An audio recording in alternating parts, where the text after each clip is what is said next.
ደሃ በወር ትጎበኛላችሁ? ጸጉሩን የምታብሱለት፣ ራቡን የምታስተግሱለት አንድ ምስኪን አላችሁ? አንድ ክርስቶስ አላችሁ አጠገባችሁ?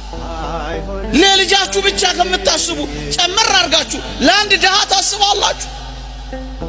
ለምድረ ቤንዚል የምትስበው አልኩት አንድ ቀን በርዶኛል እንዲሞቀኝ ብዬ ነው።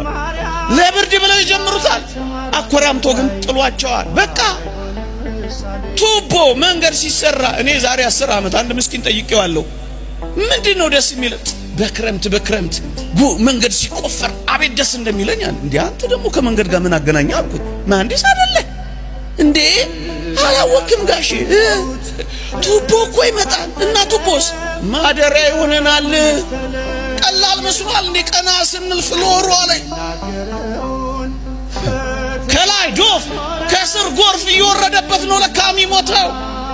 ቱቦ ሲቀመጥ ግን ትንሽ ቀን እናገኛለን፣ ክረምቱን እናልፋለን አለ።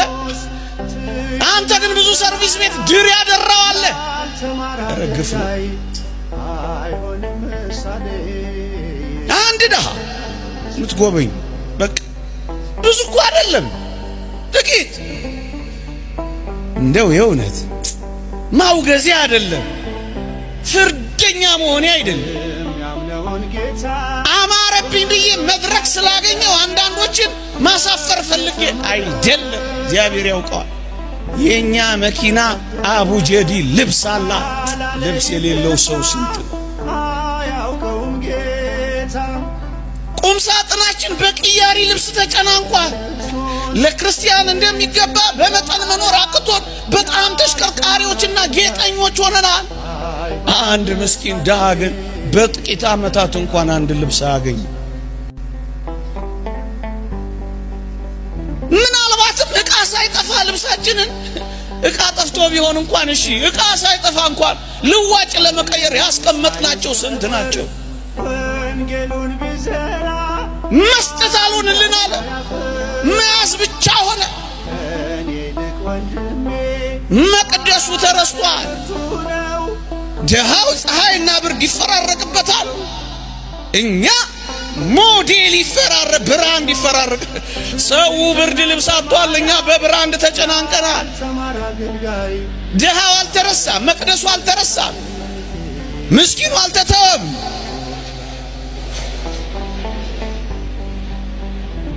ደሃው ከዋናው ማዕድ ላይ ተገፍትሯል። እኛ በአንድ ማዕድ እንኳን ሳይቀር 3 ዲሾች ተክለናል። ስታርተር፣ ሜን ዲሽ፣ ከዛ ደግሞ ሶስተኛው ምንድን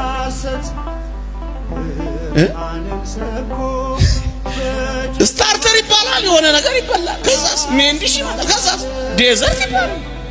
ዲዛስተር ነው። ዴዘርት ነው። ዲዘርት ነው። 3 ቀን አይበላ። እኛ በአንድ ዲሽ 3 ምግብ አትብሉ እያልኩ እኮ አይደለም። ምን አለ አንዱን ለድሃው ትሰጡት እኮ።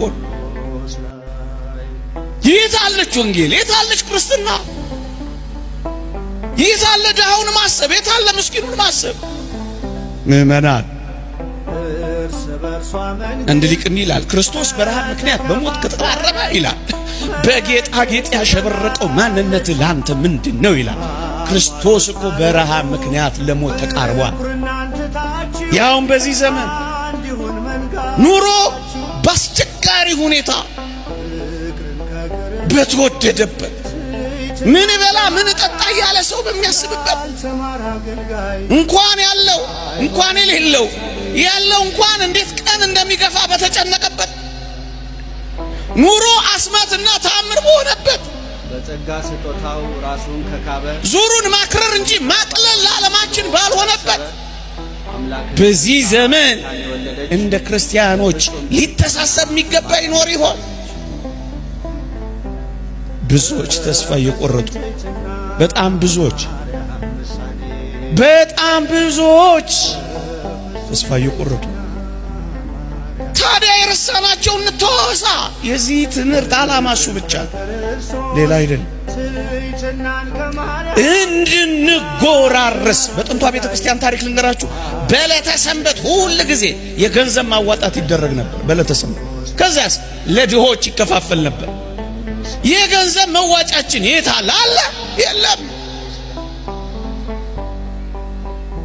እስኪ ሰብሰብ በሉና ምንጣፍ የምታነጥፉ ሰዎች አሁን ይቀየርና ምንጣፉ ሚኑር፣ ግን ደግሞ ሐሳባችን ቀየር ብለን ለዚህ ለምስኪን ድሃ ጎዝጉዙለት እንዲበላ።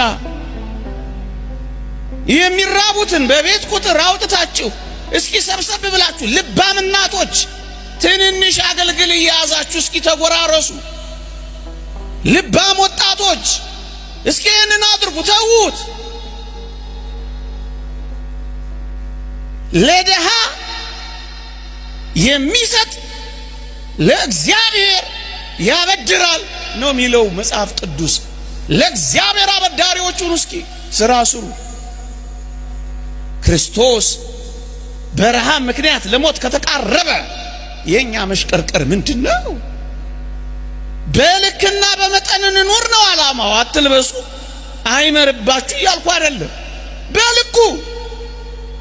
በልኩ በመጠን ኑሩ አይልም ወንጌላችን? በመጠን ለምንድን ነው ሌሎቹንም እንዴ አታውቅም? እንደ አውሮፓውያን ለውሻ እኮ በአመት 8 ቢሊዮን ዶላር እኮ ነው ለውሻ ምግብ የሚያወጡት። ታዲያስ እነሱን ወቀስሽ፣ እኛስ ለተኩሳችን፣ ለጥፍር መሞረጃችን፣ ለዚህ አስደናቂ ዊጋችን አይኑር። እንደዚህ ምንም አይመርባችሁ እኮ። በመጠን አይሆንም፣ በልክ አይሆንም። እግዚአብሔር ይወደዋል ይሄን ያህል ብዙ ሰውነታችንና አካላችን ላይ ኢንቨስት ማድረግ፣ ትልቅ ፋብሪካ መገንባት እስኪመስል ድረስ።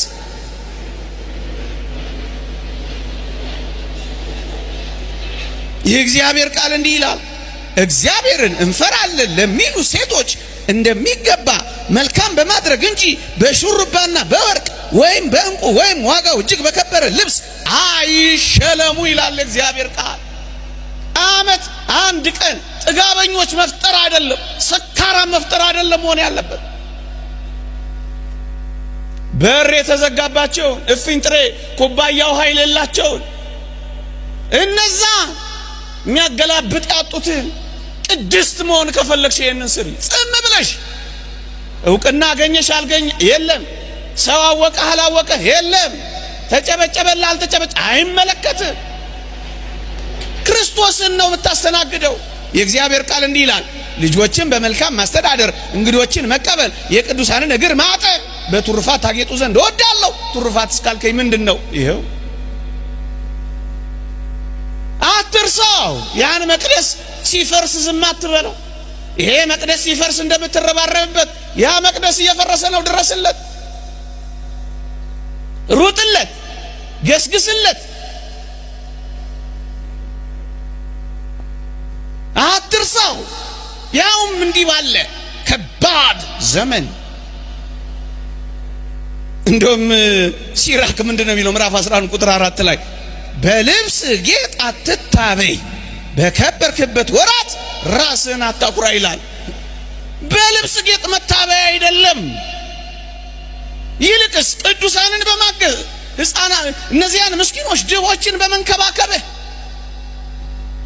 እንዴ የአዲስ አበባን ብቻ አይደለም የኢትዮጵያውያንን ሸክም ሁሉ የተሸከመ አንድ ሰው አታውቁም?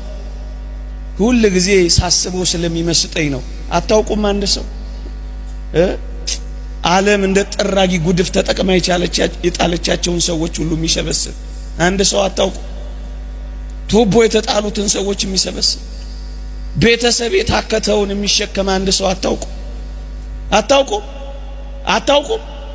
ይሄ በነፍስ ወከፍ ይሰራ አገር ባዳነ ነበር ወገኖች። የአገርን ዋጋ የተሸከመ አንድ ሰው አይታያችሁ እንዴ? ባይቀረጽ ደስ ይለኝ ነበር። ይሄ መቆም አይችልም፣ ብዙዎችን ግን ያቆማል። አይችዋል። መቀመጥ አይችልም፣ ብዙዎችን ግን ከወደቁበት አንስቷል። መብላት አይችልም፣ ብዙዎችን ግን ረሃባቸውን አጥግቧል። ወንጌል ይላል ይሄ ነው። በቃ እየቀለጠ የሚያበራ ወንጌል ይላል ይሄ ነው። እያካፈለ አይደለም፣ የሌለውን እንኳን የሚሰጥ ነው። ይሄን ኑርበት ጥቂት ሊለምኑን አይገባም። ለምን ልንሰጣቸው ነበር የሚገባው።